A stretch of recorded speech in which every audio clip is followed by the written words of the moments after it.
back if there's any room for more chairs. But in any event, the show must go on. We have to get started so that it's too late. My name is Joel Wainwright. I teach in the Department of Geography, and on behalf of the Department of Geography, it's a real pleasure to welcome everyone here today, especially our guest, David Harvey, who needs no introduction at all, but in any event, we decided we would give an introduction. And the first part of that involves my chair, Dan Sway, who has a brief remark to make. Thank you, Joel. Again, to echo Joel's first remark, I'd like to, on behalf of my colleagues and our students, I'd like to welcome all of you to this year's Taaffe Colloquium lectures. This is our department's annual Marquee event. I understand that there are lots of students and some faculty coming from out of the town, especially a big crowd from Ohio Wesleyan University. If you are here, please visit. Welcome.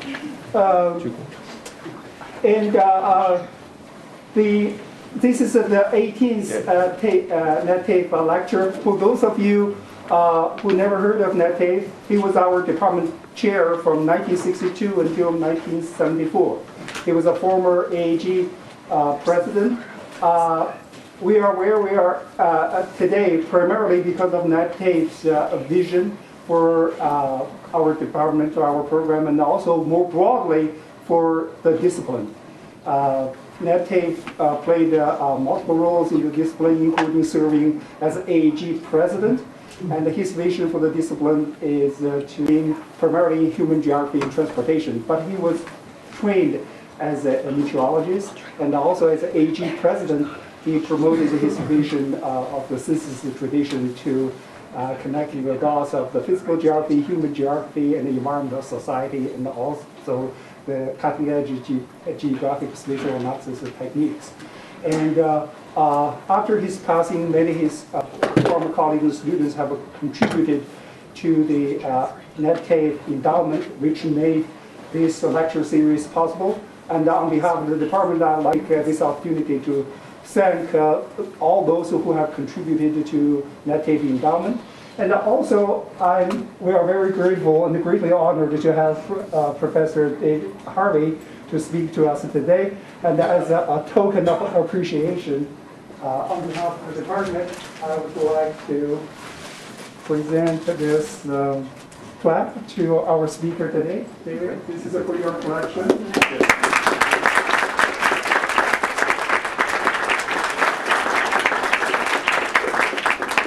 Okay, thank you all for coming. Enjoy the lecture.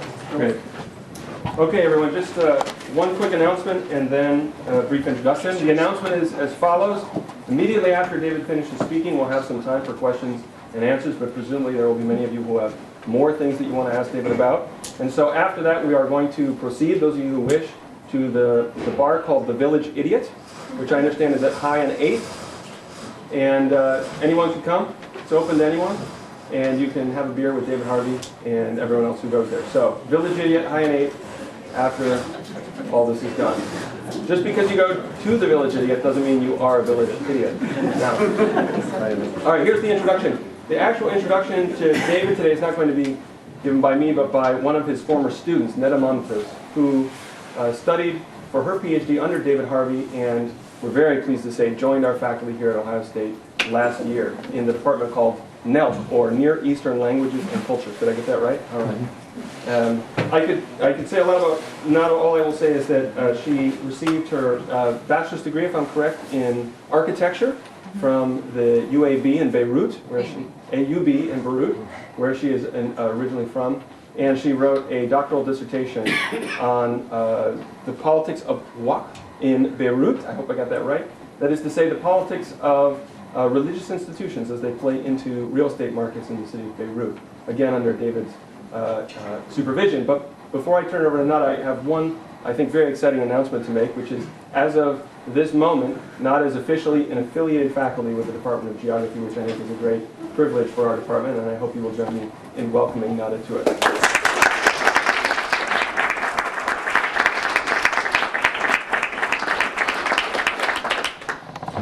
Thank you everyone for being here. Thank you, David, for accepting our invitation. Thank you to Geography for organizing and sponsoring this series of events, and particularly to Joel Wainwright Matt Pullman and Diane Carducci for bearing with us in the preparations.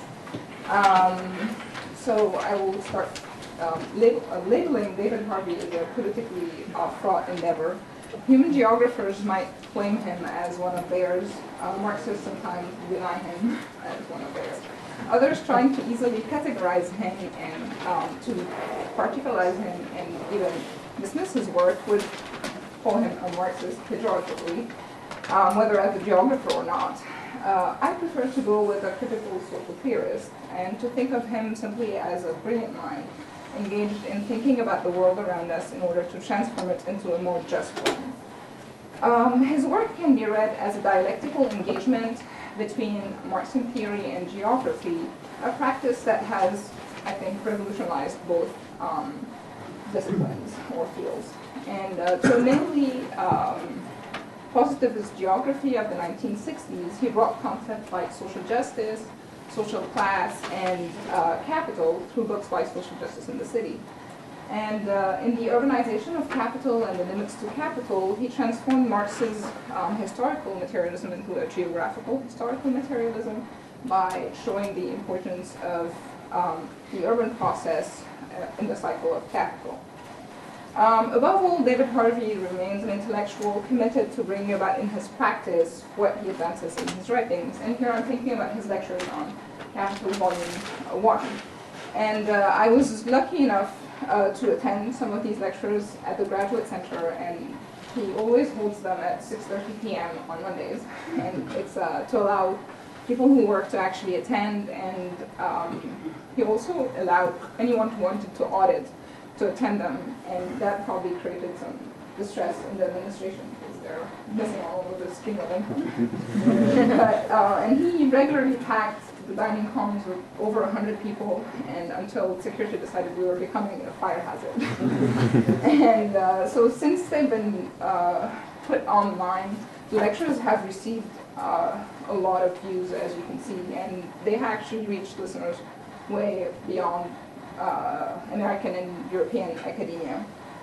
So this has freed his time to actually turn to his crusade to make everybody read Volume 2, which we hope that today at lunch he has convinced you to do. Today he will discuss with us why he felt the need to turn more of his thinking into the contradictions of capital, which is the title of his new book. So join me in welcoming David Harvey.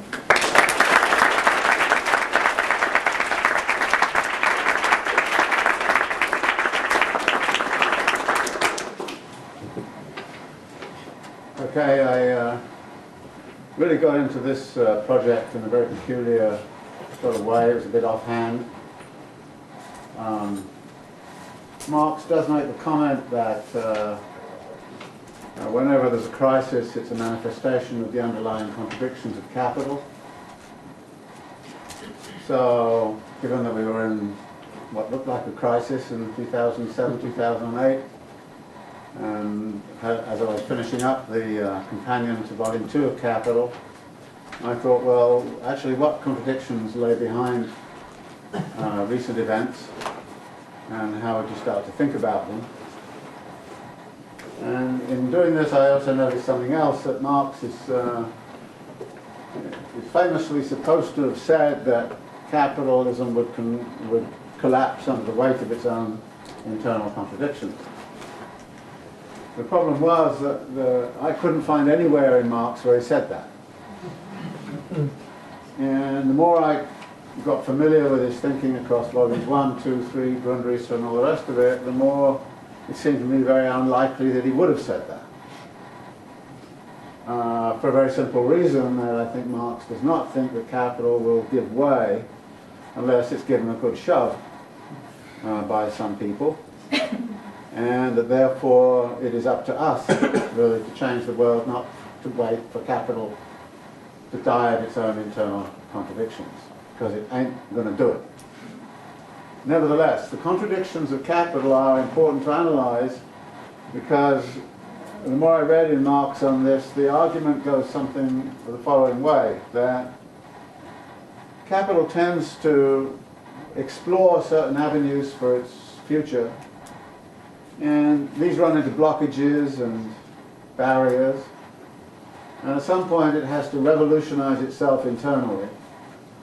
And it does so through crises. In other words, crises are moments of reconfiguration of what capital is about.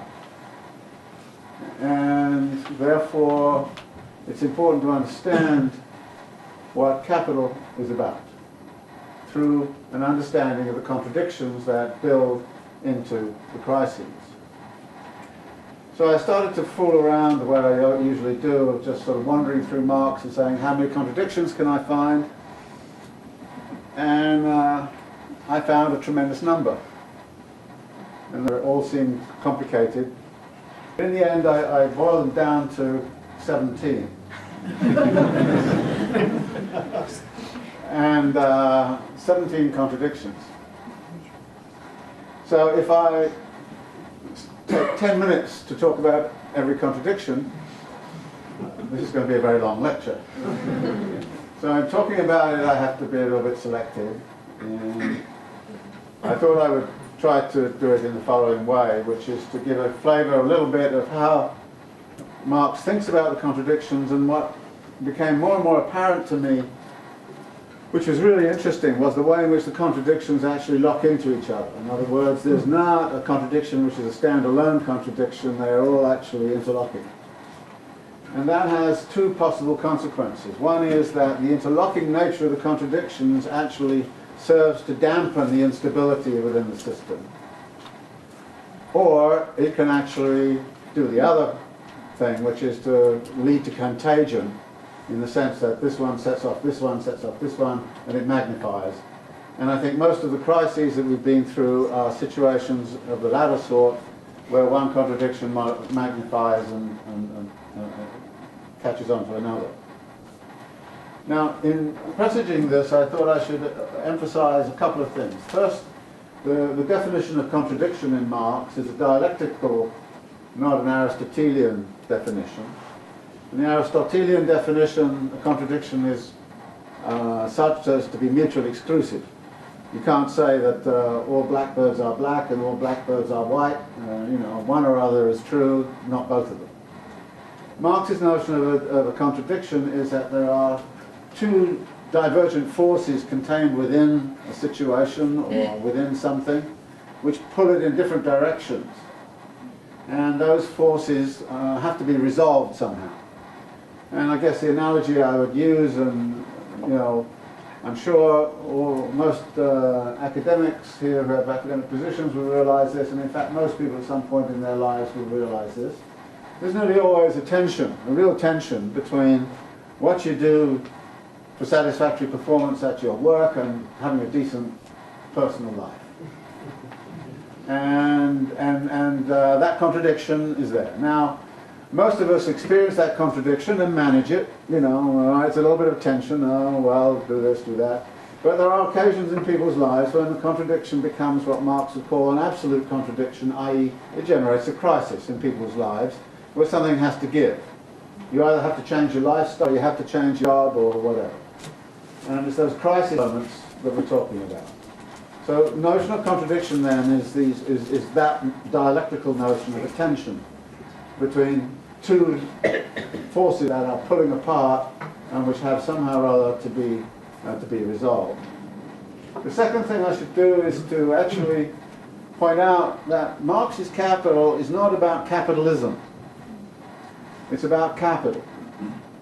And Marx wrote a theory of capital, not capitalism. And the distinction goes something like this, that I would sort of say that the theory of capital is about the economic engine that powers a society that we call capitalist. And really what Marx does throughout Capital is to examine the economic engine, which means he excludes many other issues which are very significant within capitalism. So it leads me into looking at the contradictions of capital without actually considering many of the contradictions of capitalism. This annoys people because a lot of people like to say that you can't understand capital without understanding gender. You can't understand it without understanding its racialized history. And I will say, yeah, you cannot understand its history of capitalism, but you can understand how the economic engine works without specifically concerning yourself with those kinds of distinctions and those kinds of questions. And I think that it then turns into what might be called a sort of a capitalocentric argument, and people don't like that either. But I think there's a virtue in doing things this way, because if the economic engine gives out, and there are plenty of signs, I think, since 2007, 2008, that it's sputtering here and it's exploding there and it's not doing very well. If the economic engine goes out, then it's a bit like an ocean cruise liner where all kinds of things could be going on above decks, but if the engine gives out and you're becalmed in the sea, you're in a mess. And so it's the economic engine I'm looking at, and that's what is significant here. Can that economic engine survive its own internal contradictions, and if so, how? Now, the 17 contradictions I have are really sort of divided into three types. One is what I would call foundational. They can be found anywhere, anytime there's a capitalist society. Then there's others which are what I call moving contradictions. The most obvious one would be technology. The technology has been evolving and changing dramatically, and that therefore we have to look at technological changes as a moving issue rather than as something that is the same now as it was in 1850. And it is dynamic, and the same would apply to many other features of capital. For example, uneven geographical development is not the same now as it was back in the 19th century. There's a different kind of situation, a different kind of logic involved. So the moving contradictions are, I think, significant because there you become very aware of the way in which historical and geographical circumstances are perpetually changing, and the contradictions are therefore not, as it were, stable over time. They are actually constantly in flux, constantly in motion. And the third category is what I would call, and I'm mixed up in my mind whether to call them fatal contradictions, but in the end I decided probably not to call them fatal contradictions because they're not really completely fatal. So let's call them dangerous contradictions. That is, what are the contradictions that right now pose the greatest danger to the perpetuation of that economic engine we call capital? What are they, and how should we look at them? So let me, if you like, start with some foundational contradictions and give you a sense of how I try to use them. The first contradiction I start with is the classic one, which is on sort of page 1 and 2 of volume 1 of Capital, which is a contradiction between use and exchange value. Now, I like this contradiction a lot because when I first got to Baltimore, I got involved in housing studies, and I started reading Marx.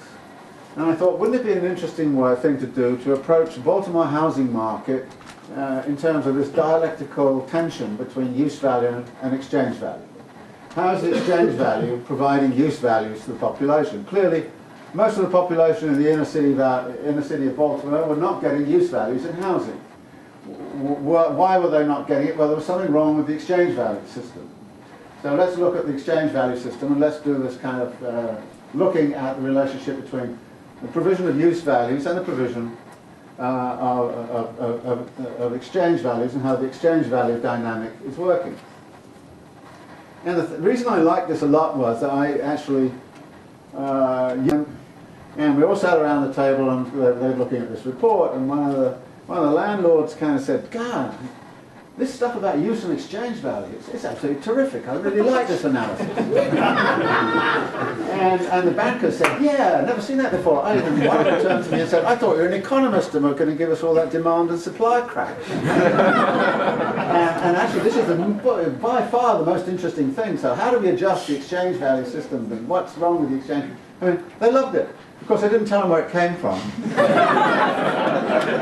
but what I did was, it actually led me to think, well, I should go on from page 2 of volume 1 of Capital and see what else is there. And actually, there's some other wonderful gems in the housing question, because Engels kind of said the bourgeoisie only has one way to solve its housing problems: it moves them around.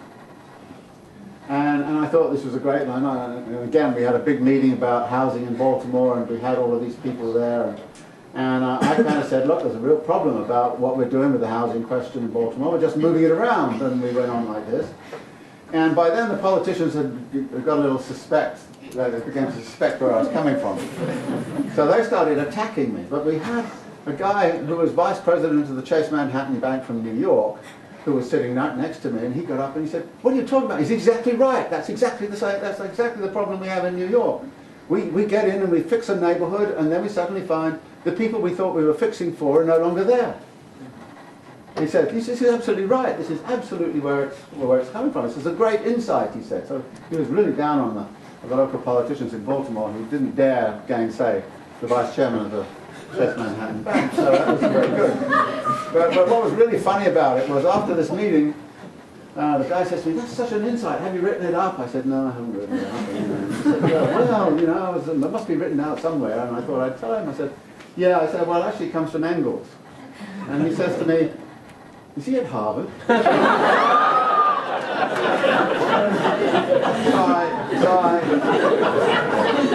So I said, no, he's not, no. And then in the end I fessed up and he looked very embarrassed. Oh, God, no. So anyway, you start, you see, I didn't come into Marx and think it was somehow or other was God-given truth or anything. I was really discovering all of these truths that came out when you presented it, and it was common sense to people and people understood them very easily.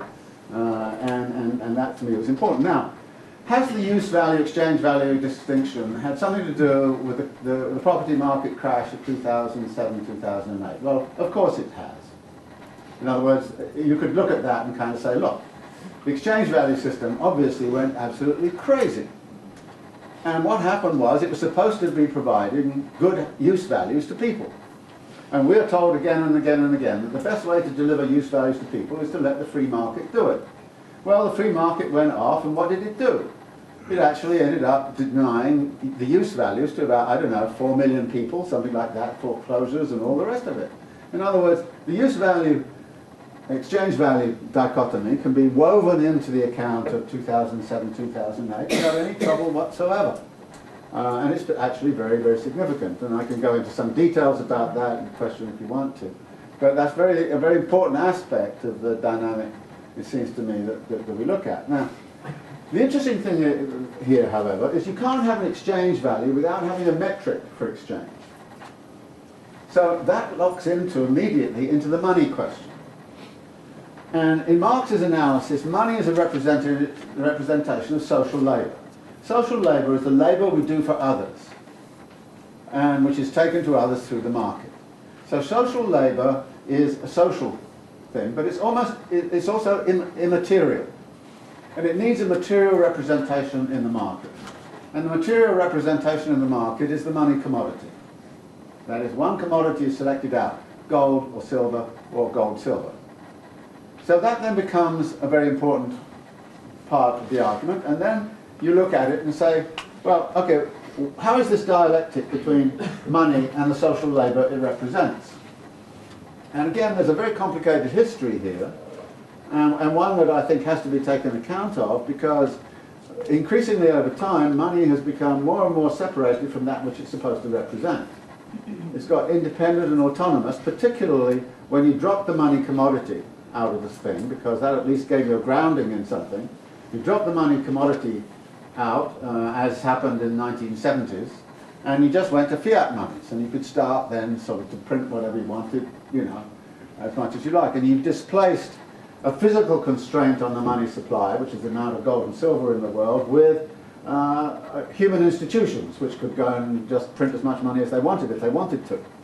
And then I think the human institutions understood something very important towards the end of the 1970s, which was that if you did that, you were likely to get into real difficulties, and therefore, and it's so interesting, all the central banks from the 1970s, late 1970s onwards, followed Paul Volcker in saying, our big thing is to control inflation, unemployment and all sorts of other things. But increasingly they became just simply focused on inflation, to the point where the European Central Bank has written into its constitution bands, which leads to all of many of the problems which exist now in Europe.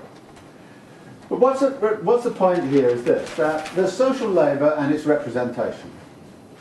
And we know enough about representations to know that they are accurate in some dimensions, but they lie in others. Now, the geographers in the audience will know about maps, how maps actually represent, but they also lie. And so they lie on some things and they don't on others. But that's the nature of money too. And that money actually picks up things that have nothing whatsoever to do with the social labour, and those things become absolutely critically important. But you can't have exchange value in society without having a metric, without having a money metric. So that this contradiction between money and what it represents is actually locked into the use value and exchange value.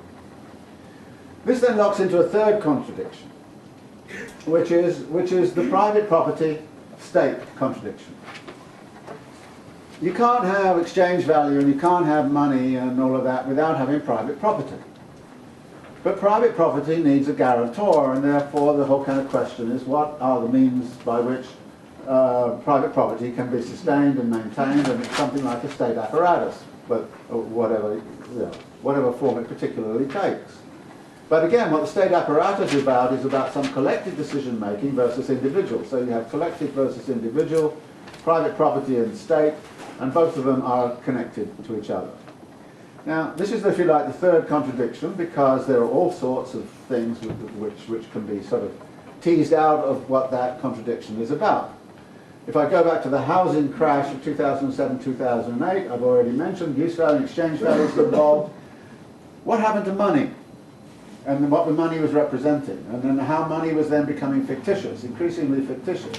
And the circulation of fictitious capital was actually then implicated in housing markets, and so part of the crash was coming out of the way in which money itself is no longer tied, if you like, to some sort of real strong, powerful kind of commodity representation of social labour. So that then becomes important. But the other thing about the money form, in the second contradiction, is that money allows the private appropriation of social wealth. Social wealth is social wealth, but private appropriation of it is allowable because of the money form. You can't do it directly. It has to be through the money form. So that actually the accumulation of private wealth through the money form is there very much in the second contradiction. And the accumulation of that private wealth is then going to be protected by state apparatus, and then you get into the question of how the state apparatus is working with private property relations and what's going on in that contradiction. And you can see that again by kind of looking at, well, what kind of housing legislation is coming out of the state? Why is it that the state actually in the 1930s set up mortgage finance institutions? Why did it set up all this stuff about home ownership? Why did it do all of that? Why did it actually push this after World War II? Why in 1995 did Clinton pass have the Affordable Housing Act, which was about bringing home ownership benefits, supposedly, to all kinds of populations who were very much on the margin in terms of their credit status and all the rest of it. It was out of a whole bunch of federal policies which were really pushed in the 1990s onwards, and of course, going back to the second contradiction, private enterprise was willing to actually accumulate vast amounts of personal wealth through if you like, the predatory practices that emerged in housing markets, which were set in part by government policy on housing, on home ownership and all the rest of it. So these contradictions are, if you like, the first three contradictions. And the reason I'm sort of going through them very quickly in this kind of way is to give you some sense that if you're looking at something like what happened in 2007, 2008, you could take each one of these and see that they actually played a very important role in the crash that occurred. And you can go on from that to some of the others, which I don't have time to do. So this is, if you like, the first part of what I wanted to say. The second part really rests on a discussion of what seems to me to be really a very important issue, which is I want to talk about one of the fatal, dangerous contradictions. And I'll mention the two others first before I talk about this one. And the two others are, at this moment, the kind of, obviously the environmental issue, and I'm not going to go into that here because that's an analysis all unto itself. But clearly there is serious issues on the environment and how capital can reproduce itself in the face of the sorts of environmental difficulties that are now arising. So that's one of them. The other is the situation of what I call universal alienation. Now it's kind of interesting that in the Marxist tradition, alienation used to be a significant way of thinking, but in the end, somebody like Althusser killed it by kind of saying that's the young romantic Marx.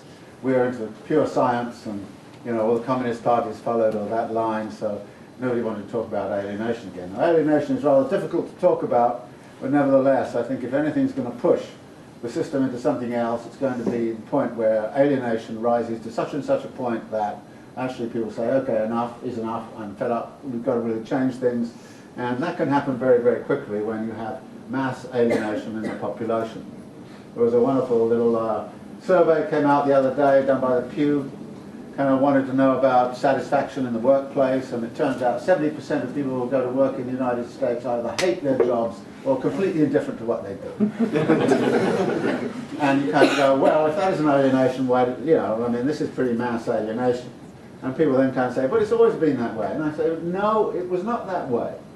I mean, I had a research student who went back and reconstructed what was going on in Bethlehem Steelworks. And okay, workers were exploited. But on the other hand, they had a good sense of pride and dignity in what the work they were doing. They really cared about it, and they loved it, and they felt they were doing something important, something that other people couldn't do.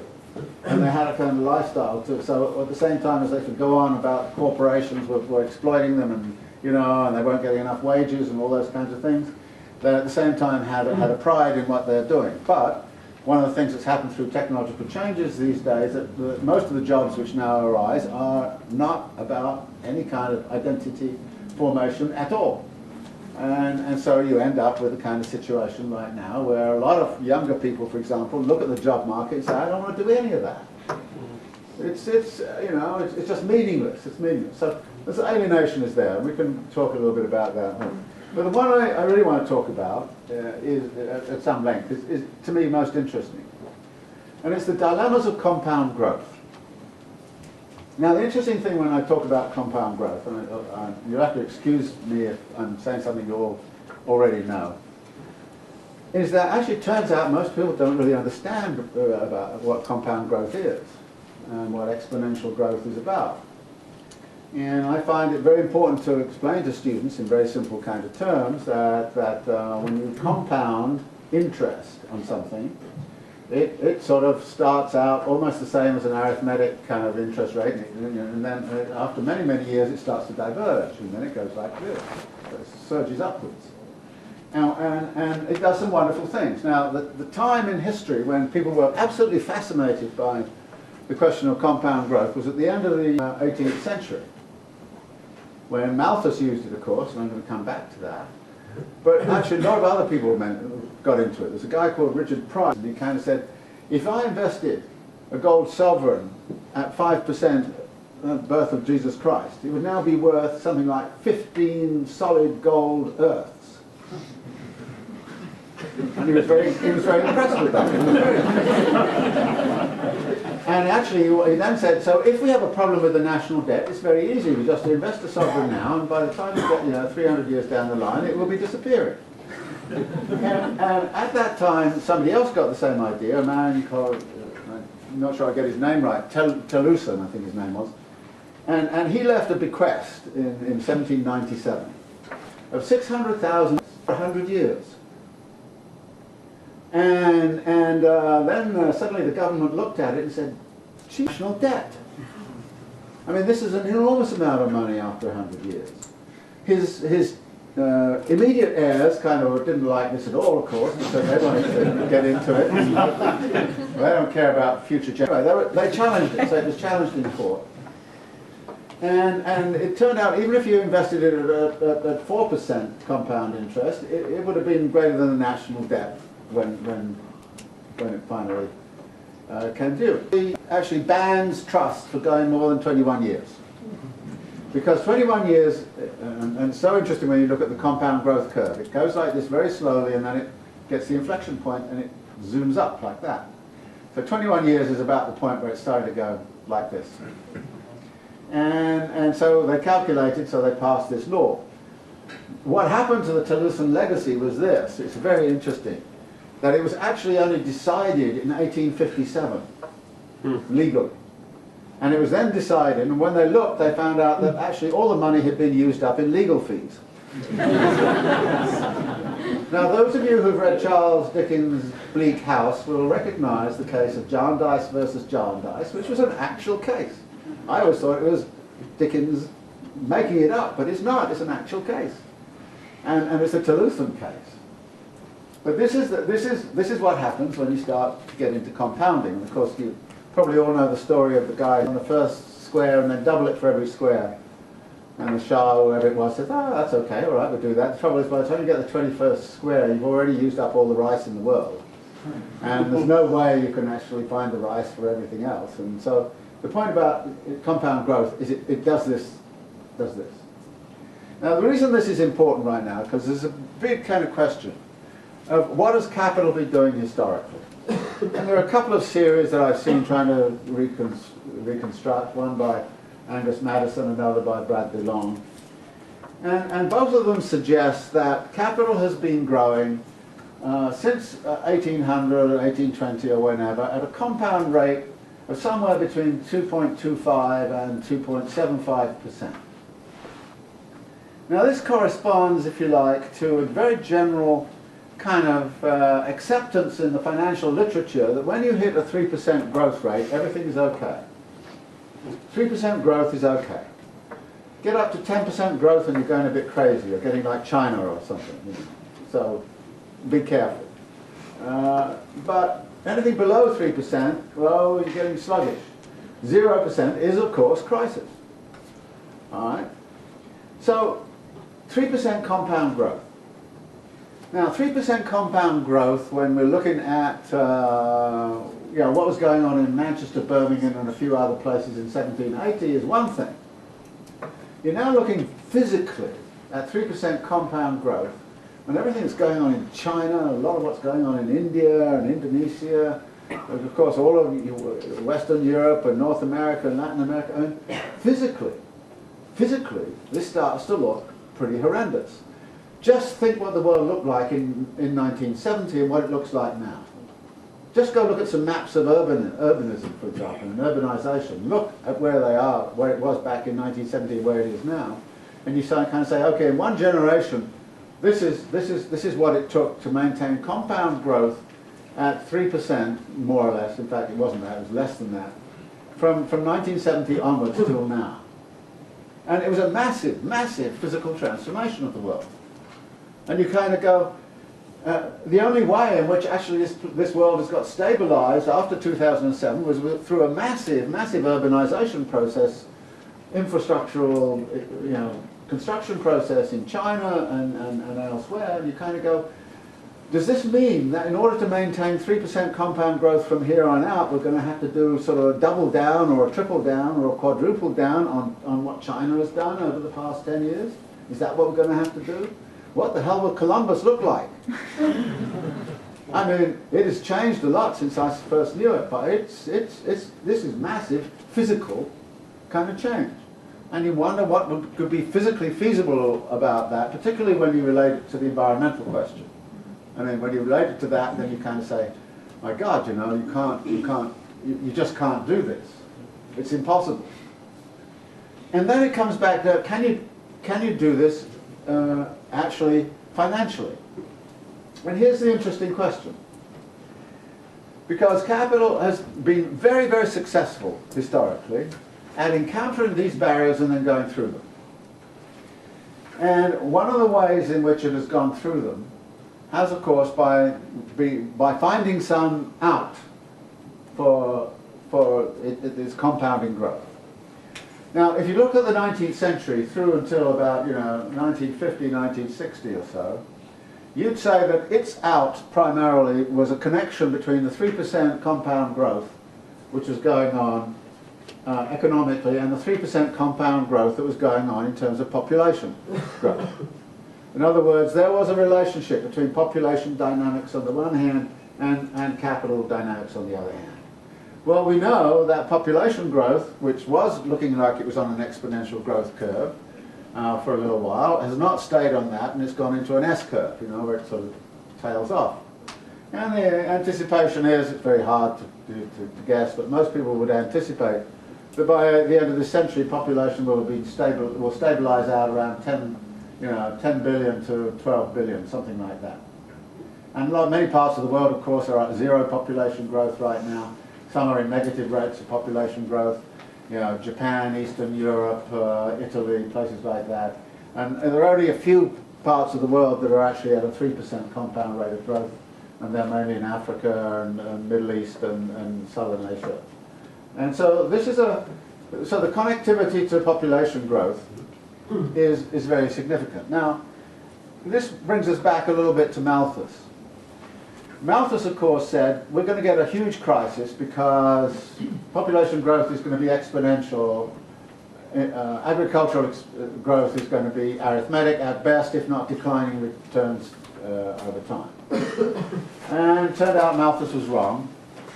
And it was wrong because the exponential growth began to modify off, and later on he introduced his sort of moral checks to population and productivity. And he didn't take into account that you're going to open up the whole of the United States and the whole of North America as a food basket of the world. He didn't take account of those kinds of things. So, you know, you have to be careful about kind of making just simply a mathematical, you say, look, there's this kind of thing. The interesting question is, then, can we actually accommodate exponential growth of it?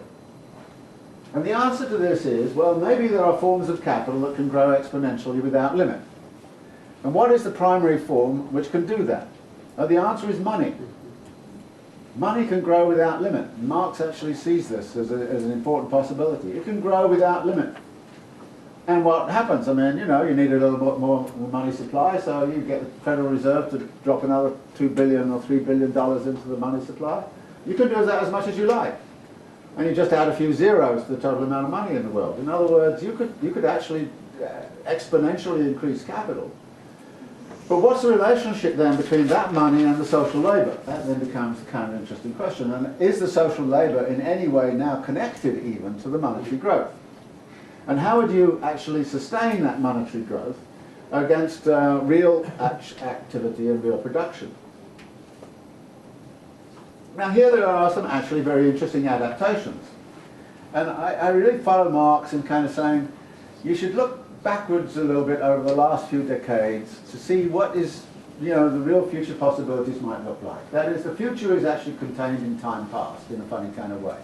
And what kind of future is it? Well, there are many elements here that I find actually intriguing. Let me just take one of them as an example. If you're going to actually accelerate capital accumulation, you're going to have to do something about the realization of that capital in markets. Now, how are you going to actually get people to buy the stuff that you're making? And what kind of stuff can you make that actually makes sure that people buy it? And the answer here seems to me to be that there are various ways in which capital has been very, very concerned with the turnover of consumption time. How fast do we actually turn over our consumer goods? Now, I always use the example of my grandmother's knives and forks. I've still got my grandmother's knives and forks, and I still use them at table, much to the annoyance of some members of my family who consider these a bit outdated, but I like it. If capital made things that lasted 150 years, there would be no market. No market. So capital has to start making things that don't last very long. And it does it in a variety of ways. I mean, it mobilizes kind of fashion, and it's been doing that for a long time now, and say, well, that's not fashionable anymore. You've got to get with the fashion. It mobilizes advertising. It mobilizes all kinds of things. It mobilizes sort of obsolescence, deliberate obsolescence. I don't know how many different phones you've been through in the last 10 years. I mean, this is a very good example. And how many you've lost, by the way. They like to produce things that get lost. And of course, they like to produce things that fall apart. So you actually get a very, very interesting kind of question going on on the consumption side as to how fast people will actually turn over what it is that they're living on and how they're living on it. And of course, much of the advertising industry is actually concentrated. And about a sixth of the US economy, by the way, is now taken up by actually advertising and the making of images and all the rest of it. So that's one thing that's been going on. But the second thing I think is really, really interesting is that there is a form of consumption which actually is instantaneously consumed. And it is, of course, spectacle. And how much of consumerism is now actually focused on spectacle? And of course, Guy Debord wrote this book on the Society of the Spectacle back in 1967, and it reads to me like all the capitalist corporations read it. He said, yeah, that's a good idea. because a spectacle is consumed instantaneously, you know, pretty much. And so, how much is actually spent on spectacles? And the answer is a hell of a lot. And a lot of consumerism has become about consuming spectacle. To the point where we make everything a spectacle. You know, elections become a spectacle. I mean, and if you want a simple example of the ratcheting up of what spectacle is about, one of the best things to do is to go back and look at opening ceremonies of Olympic Games. And then ask the question, how many cities and countries went bankrupt after it, like Greece, you know. So when you look at this, you see that actually the society is moving much more into this kind of spectacle kind of thing. Even to the point where they're now genius, in a genius way, have actually got us to produce the spectacle. I mean, what do you do when you Skype? What do you do when you go on Facebook? You're actually producing spectacle. You become, as they call it, prosumers. And increasingly with artificial intelligence and all these other things around, what you find is that we are increasingly actually producers of our own consumerism. I mean, it's very fascinating. I mean, when you go to airports now, you check yourself in. When you go to some supermarkets now, you check out. You check yourself out. I mean, it's all coming to a point where actually we are doing the labor for our own consumption. Now, how does capital live off that? It actually lives off it by extracting rents. And actually this then brings us to a very interesting feature of the nature of capital right now, that it's increasingly focused on rental extractions. Rental extractions which are intellectual property rights, and if you absorb the notion of interest as a form of rent of money, you would end up kind of saying the predominant form at which capital is operating these days is through rental extractions. And there's no limit to rental extractions in the way there is a limit to physical production. Because you can raise prices. You can raise prices in real estate markets, you can raise in property markets, you can raise them all over the place. So here you have, if you like, a modification of exactly how the capitalist dynamic is working. But notice something. By emphasizing the rentier and the power of the rentier, you go into another territory where you may well get a blockage entirely in the nature of what capital accumulation is about. Ricardo had a theory of the falling rate of profit. Actually, it was the one that Marx took over and revised. But Ricardo's theory of the falling rate of profit rested on Malthus and scarcity of land, and it kind of went like this, that actually land will become, as capital develops, land will become increasingly scarce. And as land becomes increasingly scarce, rents will rise. And when rents will rise to the point where actually they absorb all of the profit, there will be no profit left for production capital, and therefore nobody will produce anything, and therefore that's the end of capital. And that's crudely put part of the main part of the Ricardian argument. Now, the interesting question right now is what do we see when we look back historically over the last 10, 20 years? We are told, of course, that actually by releasing more money, giving tax cuts to the rich, they're going to invest and they're going to create jobs. Well, what do they invest in? They invest in assets. They invest in rents. They don't necessarily invest in productive activity at all. They're just simply interested in maximizing their rate of monetary return. And if they can get it from, selling phony collateralized debt obligations to somebody, they'll do it that way, rather than doing it another way. Now, the whole kind of rentier section of the economy has taken up very, very, very strongly. And the result is that the gap between what money is and represents and what social labor is about has been almost erased. I mean, there's no connection, almost no connection now. And increasingly then, when you look at the asset bubbles that have occurred over the last 30 years, you'd say, I guess this is the way that capital is going. It's going into asset bubbles, it's going into rent extractions, that's the direction it's headed. And there are some US corporations now that kind of say intellectual property rights is where it's at. So that's why there's this big, big fight going on about how to protect intellectual property rights. And why it is that the US is so heavily into it, and fighting with the Chinese and everything else about all of this. So you've got, as it were, a rentier economy emerging, which is actually very, very powerful and very significant. And its dynamic is not animated by the idea that you need to produce anything at all. In fact, increasing scarcity is good, because that then raises prices. So that if there is increasing scarcity of oil, good idea. And in fact, what we see is, again, how many booms there's been in oil prices because the speculators got in there and seized the moment. We've seen a lot of the same things going on, as it were, in commodity prices, particularly food prices. So when you start to look at this, you see actually, again, a good deal of speculative activity going on. And it's all kind of attributed in the press to, I don't know, natural scarcity, or, I don't know, in the oil thing, we hit peak oil or something like that, and then of course people discover oil shale, and it turns out there's no peak oil. Capital is not inhibited by natural scarcity. What it is likely to be inhibited by is the power of the rentier to actually impose scarcity where there is none, and to extract the maximum of rent and returns from that scarcity.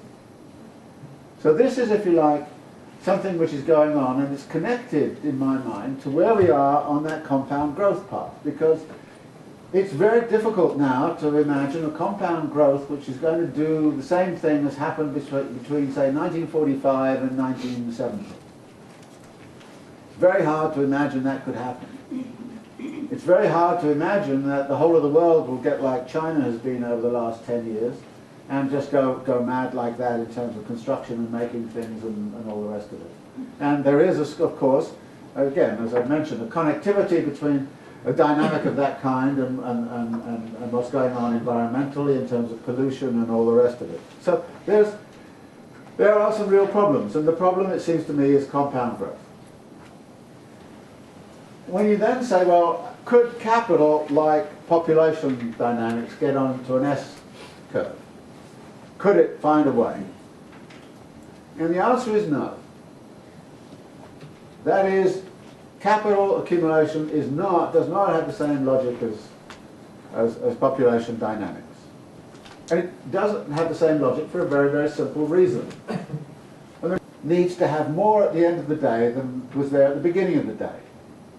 It starts with a simple kind of dynamic of demand which it puts into the market, which is what it spends on means of production, what it spends on labour power. At the end of the day, it ends up with the value of those two plus the surplus of the day, which means there's a gap between supply and demand. The supply of capital is smaller than the demand at the end of the day. So where does the increment of demand come from? Now, the various solutions Marx toys with in Volume 2 of Capital to answer that kind of question.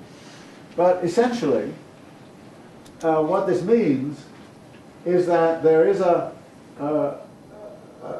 sticking point around the kind of question of growth. That a capitalist economy has to grow or die. That is, a zero growth capitalist economy cannot occur. That a zero growth economy is going to have to be some other kind of economy which is not motivated by the profit margin. It's not motivated by the increment, which is always there, which is the production of surplus and the absorption of surplus. It can't, capital is about that. That's its foundational contradiction, if you like, but that's what it's about. And it cannot get out of that foundational contradiction without growing. So as a result of this, what we're looking at right now is, if you look at those kind of, you know, in the kind of chess game, chess sort of thing, we're about the 20th square, you know, we've got to the point where we're pretty close to absorbing all of the capacity we could possibly do in terms of absorbing growth. Now that's not to say there aren't certain parts of the world that could absorb growth and there's going to be uneven geographical development of all of this, but basically we're in a situation where we have to think about the possibility of a transition effectively to a zero growth economy. And that transition to a zero growth economy is also significant, obviously, in relationship to environmental questions, and it's significant also in terms of the nature of the social relations that would be required to run an economy of that kind. It cannot have a capital-labor dynamic at its center. It have to something different. It's got to be radical transformation of social relations. It's going to have to be radical transformations in the way in which money works. In other words, what we're looking at, it seems to me, is a wide-ranging set of adaptations which have to occur in order for us to be able to live a reasonable life in a reasonable kind of way, in a way that doesn't actually end up with violent expropriations and violent eruptions, is what for me is one of the crucial kind of questions. That if we cannot imagine compound growth for very much into the future, and you sort of think, well, can we have compound growth for the next 100 years? Could we do it for the next 200 years? I mean, the thought of that is quite bizarre. So there's going to have to be some real radical adaptations. And the thing that actually bothers me most of all is, when you think about it, this is sort of, it seems to me to be sort of common sense in a way, and obvious. But then you kind of say, well, how many of us are really thinking about that? And what kind of thinking is going on about that in terms of academia and so on? And the answer is, you're not allowed to talk about this sort of stuff. You're not allowed. I mean, they let me out of the jail every now and again, and I talk to you, you know. And I'm a bit of a spectacle as well. Start having conversations, some real conversations about this. And I don't see universities being set up in such a way as to say, let's have some serious conversations about this. I don't see we're being encouraged in any way. We've got a corporatist and sort of neoliberalist kind of university structure that is not allowing these debates to go forward. Unfortunately, these debates are often captive to the apocalyptic visions of, you know, either environmentalists of one sort or, you know, far-left theoreticians of another sort. So, but there needs to be a real sensible conversation. And I don't think I'm saying anything that's completely outrageous. It's, you know, it's common sense. And if you didn't know where it came from, you might accept it. The trouble is, of course, it comes from Karl Marx, and everybody says, oh, no, it can't happen. But I think it's actually really critical that that is what we do, and that is what I'd like to urge upon you. So, thank you very much.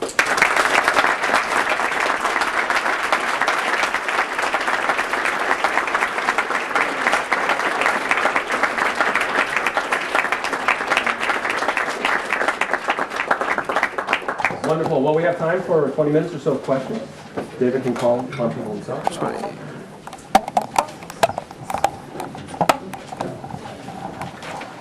Thank you very much, Professor Harvey. That was a wonderful talk that we all very much need to hear. It's wonderful that we actually can hear it here. Speak up, Greg. Just as a general Speak up, Greg. clarification, I'm wondering if you could just clear up for us how exactly the way you use the idea of capital would be distinguished from the way, let's say, a current leader in the government would talk about an economy, or the economy. It seems like there's quite a lot of overlap possibly between the two notions, but obviously capital is a very big part of your story, and you seem to give it certain properties and attributes, a kind of an agency, almost a mind and a will of its own, which maybe standard neoclassical liberal economists would resist. But I just wondered if you could clarify for us that, because clearly this is the target of whatever action you'd like us to pursue once we leave this room. So, thank you. Well, I see capital as a rule-bound system. I mean, we created it, we created the rules, and we're now forced to play by the rules of the game. And the difficulty is the rules themselves have become so implanted, both in terms of interest, in terms of people's consciousness of the world and what issues are important to think about. In other words, there are a whole bunch of things which actually support the continuation of this particular mode of circulation. Something I didn't mention, but is absolutely crucial, of course, is that capital circulation has to be continuous. As soon as the continuity is interrupted in any way or other, a lot of people start to suffer, and so we're told immediately, I used the thing this afternoon, in the wake of 9/11, within 2 days, Giuliani is coming out saying, get out your credit cards, start shopping. Bush comes on TV and says, for God's sake, get out there, start shopping, we've got to get the economy moving again. And it was a very serious disruption. So what you see, and this is a point about crises, the crises create some sort of disruption. And then you look at the range of possible responses to the crisis, and they're nearly always responses which are actually go in the direction of reaffirming the rules of the game. For example, the rules of the game that have emerged under the neoliberal form of capitalism, and we can quarrel about exactly how we define that and how prevalent it is, but the rules that have emerged are very different from the rules that were there back in, say, the 1960s. And what we see in this crisis, which is very interesting to me, is that, as far as I can tell, there's no new thinking about the economy. There's no new thinking about how we change the rules. There's simply a choice of, well, so neo-Keynesians will say, well, we should have a more expansionary kind of policy. This austerity thing is not good. Krugman and Stiglitz and co will kind of say that. And then others kind of say, no, the problem is we haven't got the pure market working and we need to get back to a pure market kind of thing. The terms of the debate right now are set between those two alternatives. And those two alternatives worked for a while at a certain point historically, but I don't see them being actually adapted to the current situation. So what we have is a grumbling, drawn-out crisis. I mean, it's 6 years now since we really started to go belly up, and we still are there, except that we're still there only in the following sense: that some people are hurting a lot, and some people are doing very well. I mean, all the data show that the top 1% in this country has actually recovered all of the wealth it might have lost, it might have had before. So they're very happy, and they, of course, have got the media in their control and all the rest of it. So there's everybody else who's really, really, really hurting. So we're getting the inequalities and all those sorts of things being done. So my view here is, when you understand capital as a systemic structure, one of the things that's important to me about looking at the relationship between the different contradictions is to kind of say you can't change this one without changing that one. And one of the things I liked about the idea of a political out of this was to say, well, if you look at these contradictions, then what kind of political program would you devise coming out of this? Well, I would say, first off, I want to live in a world where the provision of use values to people takes precedent over the provision of wealth for people in the exchange value system who provide it to you. So that's the first thing. On the monetary side, I would like to see a monetary side which actually curbed the capacity for the individual appropriation of social wealth. And there are various ways in which you might go about it. One of my favorite ones is to go back to some stuff about stamped monies and oxidizable monies. I love this idea having a money form that just disintegrates. And there's some very interesting sort of theory of that which came out in the 1920s, 1930s. And then it kind of says, well, let's collapse the private property state distinction into a political program where instead of private property we talk about common property, and we talk about associating populations managing common property. In other words, you displace.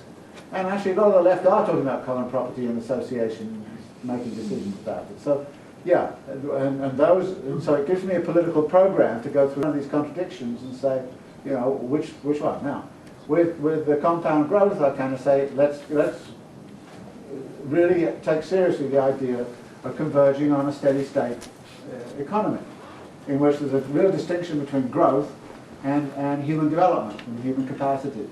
I mean, Marx was about the development of human capacities and powers, and regarded those capacities and powers as potentially infinite.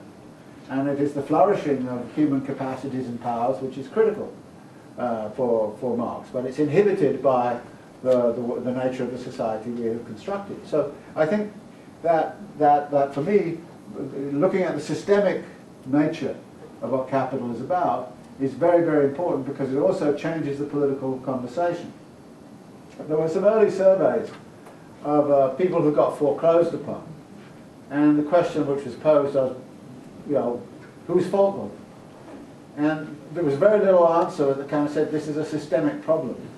It was nearly always my personal fault, the internalization of the neoliberal personal responsibility thing. And therefore there was almost no way in which people could see that as a systemic kind of problem, except that there were some predators around and they shouldn't have been there, or maybe it was Fannie Mae that got in the way, and things like that. So there were all sorts of explanations.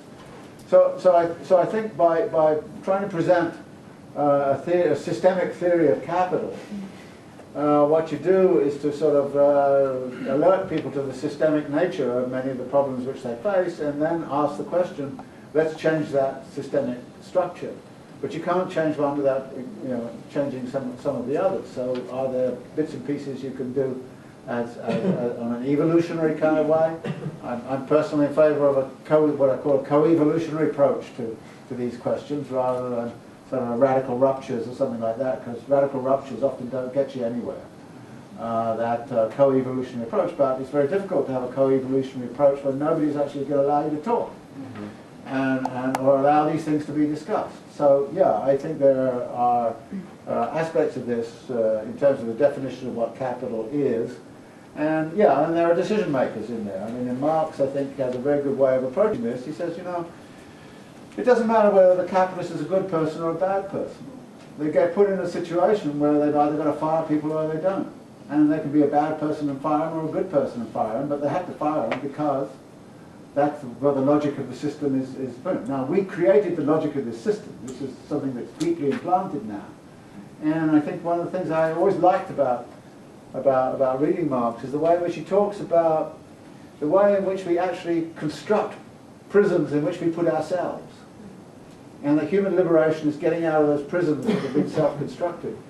And in a way, capital at one time was a liberatory force, no question about it. I mean, I'm not romantic about feudalism or anything like that. It's a liberatory force. It's really done terrific, but at some point or other, it's then become the iron cage. And we've got to break the bounds of that iron cage and change the rules of the game. So that's what I'm talking about, and that's going to take people. It's going to take political organisation, which is why I don't have a mechanical view of any transition from capitalism to socialism or whatever else you want to call it. Yeah. Hi, thanks so much for the talk. I thought it was a really clear structural understanding of the crisis. I wonder, when you talk a little bit about looking to the future and envisioning physical growth, if you're not maybe underestimating the ability of growth from further extracting wealth from the working class, that maybe the growth doesn't have to come from the creation of more stuff, but sort of taking more and more off the top, so to speak. And I say this because I'm a scholar of social reproduction, and for me this is where gender and race become really central actually to this process, which is that if we're asking for more and more unpaid or low-paid labor from the lowest, actually we can see a certain sort of growth. I'm not sure how long it can be sustained. That doesn't necessarily come with massive physical infrastructure. So I wonder if you could maybe speak to those reproductive questions a little bit. Yeah, one of the contradictions is the question of production and social reproduction, and I get into some of those questions. It's a very, very important kind of set of issues.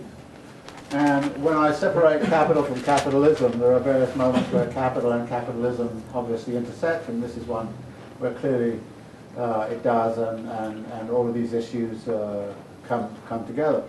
And there's a great deal of predatory activity which is going on, which is in effect raiding unpaid labor on the part of all kinds of members of the population. And that is coming about in many ways because actually the whole drift of technology right now is into a direction where more and more labor forces are essentially disposable. And then there's a big question of how disposable populations can live, and they have to live by their own wits and their own capacity for reproduction. And that is being, propagated, if you like, in the United States right now, which is, kind of first time I think we've really seen a major shift of direction of that sort. Now, I would say that this process of technological dynamism is something which connects very much, and this comes back to some very curious things about alienation and all the rest of it.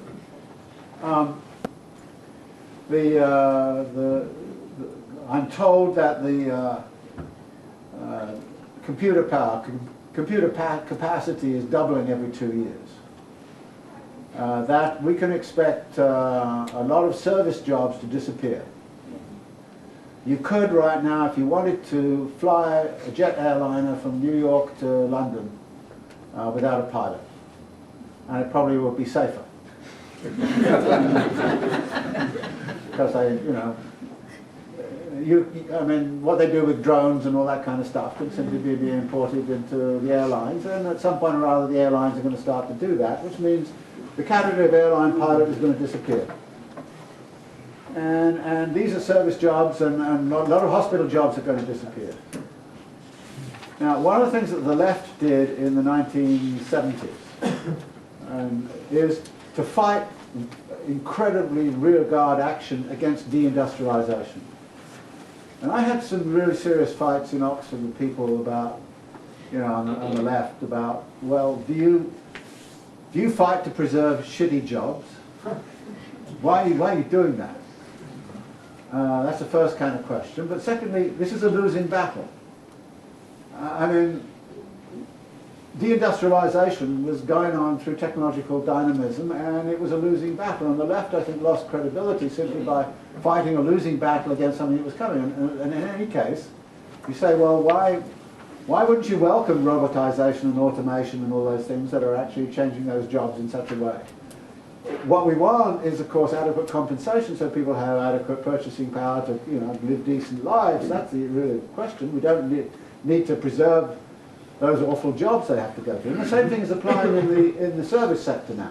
What you're seeing is a gradual artificial intelligence coming into the service sector. And my guess is in 20 years' time we will have gone through the similar kind of stuff in the service sector.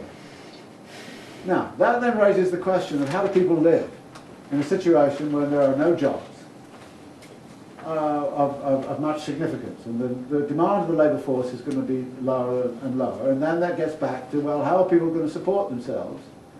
And actually this creates problems as well as opportunities, and one of the opportunities is you can start to think about how we respond by building, solidarity economies, and we see experiments with solidarity economies and so on emerging in Latin America and various other places.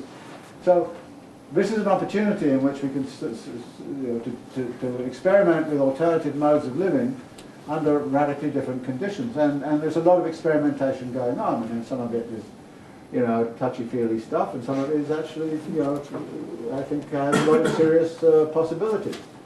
And of course you'll find some of this going on in the environmental movement as well. So I think the whole kind of question of social reproduction in relationship to production and what resources are available to the social reproduction sector to actually guard a reasonable standard of living and reasonable life conditions is very significant. And this also gets back, by the way, to this whole kind of question of consumption time.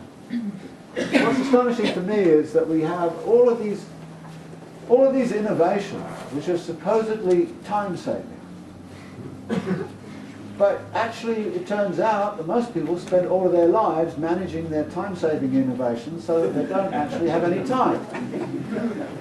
And if you look and just think about it for a bit, you know, most of our time gets just completely taken up.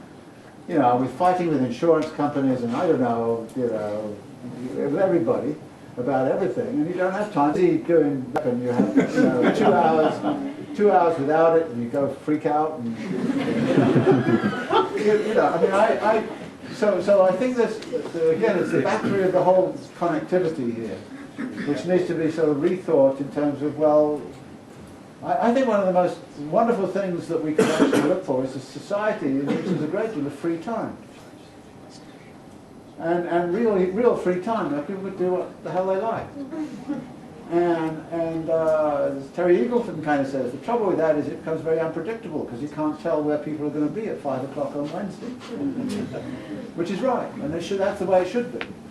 And you kind of look at what the potentiality is for liberating time, and then you look at how pressed people are for time. And the interesting thing there is, what I know of many households in, say Baltimore, is that the less income you have, the more pressed for time you are. Because you've got to go down the unemployment office, and that takes hours, you've got to take somewhere else. I mean, the idea that people are sitting around doing nothing is kind of crazy, because they're not. They're kind of busy trying to get all this stuff. So there's many issues that are raised about the kind of social reproduction question in relationship to production, and I agree entirely that, you know, then other elements also enter in. I mean, that's very, you know, that's a very important kind of question. And as I say, it's one of my contradictions. So. One more question. One more question. Thanks very much. Does your analysis of capital change in any way when you take it to different economies in Europe, Western Europe, let's say Scandinavia, or the city market economy in Germany? Are these just facades, or does it change anything substantial? No, it doesn't change much about the basic argument. I mean, within the realm of uneven geographical development, there's a great deal of diversity of institutional arrangements, and of course cultural configurations that enter in, and political consciousness and so on, and political traditions. I mean, I can never get on the mainstream media in the United States, but I get on the BBC very easily. Just to give you an example. So in the United States, stuff I have to talk about would never be accepted on the mainstream media. Whereas, you know, I get reviewed in the Financial Times, for God's sake. I mean, could you imagine being reviewed in the Wall Street Journal? You know, absolutely not. I mean, in other words, yeah, there are major differences of that kind. And, you know, in certain parts of the world, I mean, I've spent some time in Ecuador this summer. And I'll probably be spending more time in Ecuador because doing things with people there. And, you know, this is a completely different world. And they have one of the most progressive constitutions in the world. I mean, it's just absolutely fantastic. I mean, about, you know, this is a multi-plural society. And, you know, constitutions are always a problem because the enforcement of the constitution is always often a little bit different from what, but, you know, the whole idea of the constitution of Ecuador or Bolivia and so on, there are new constitutions being devised which have completely different dimensions. And of course, who doesn't talk to Ecuador? The United States. Actually, the Ecuadorians are very clever. They dollarize the economy. And so the dollar is the official thing. But they don't use American coins. They made their own coins. So they made a lot of money. Actually, by you know, minting 25-cent and 50-cent pieces. and of course that's illegal in the United States to do that, but they can't do anything about Ecuador. So you know, it's nice to be in places where that sort of thing happens, and you know, Ecuador is the only place I've been where I talked to 4 cabinet ministers who read my stuff. And I said, boy, I like this country. What can I do down here? And they said, come on, let's come on down. You know. It's rather nice, you know. So it was great. So if I disappear to Ecuador, you know why. Okay. Okay, but the conversation doesn't end there because remember you're all invited to join us at the Village Idiot, which is at High End 8. Is that right? Okay, very good. But once more, let's give our appreciation.